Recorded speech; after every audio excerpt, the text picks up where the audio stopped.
Hi guys, Gett'se Cabur here, and welcome to the first of my Warhammer 40,000 explained videos. As the title suggests, this series is here to explain Warhammer 40,000. Both the game itself and its setting, its background, what we'd call the fluff as part of the community.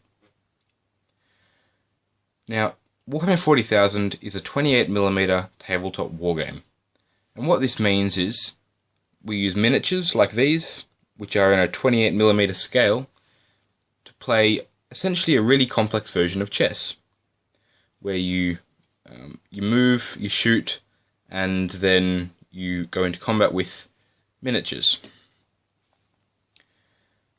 It's played with, as you can see before me, 28mm scale miniatures, which we build and paint before we play with. And over here you can see a couple of unpainted models. So Warhammer 40,000 was originally conceived in 1987 by Rick Priestley while working for Games Workshop. And Games Workshop are the company that now produces this game. It's also often known as Warhammer 40k, or just 40k as an abbreviation, and this is based on its title, Warhammer 40,000. Now, there have been 7 editions of Warhammer 40,000 so far, of which we are now in the 7th. The first 2, it was known as Rogue Trader, and for the past 5, it has been known as Warhammer 40,000, and the entire thing has been branded like that. So, Games Workshop are the company that create Warhammer 40,000, and they created it as like a futuristic counterpart to their already existing game, Warhammer, which is a fantasy strategy battle game. So, let's take a look at some of these a bit closer in,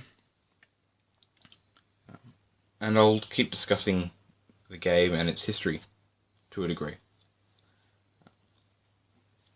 So Games Workshop, in producing these, are also grouped with 3 other companies, which I'll probably refer to throughout the series.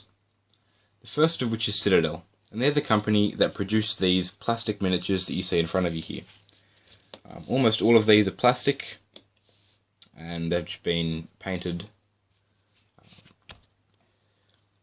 The other companies are Forge World, which make high quality resin models, such as this one over here. And this one is a resin model. I'm not sure how well it shows up on the camera, but this is actually incredibly highly detailed. Yeah, I'm not sure it shows up on the camera too well, unfortunately, but there's an absolutely incredible amount of detail in that model, which, as you can probably tell, is just blue tacked together at the moment, as I am yet to glue it.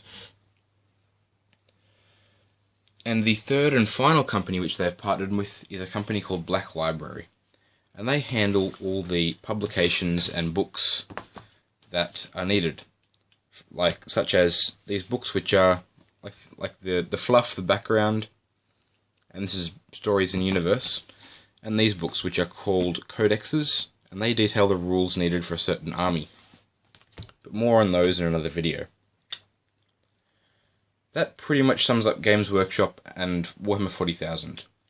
Now, amongst the community, it's not quite controversial, just widely discussed, about how Warhammer 40,000 and Games Workshop miniatures in general are overpriced, and while they are highly detailed, as you can see, Games Workshop do sell them for a highly inflated price, which they could afford to do much cheaper.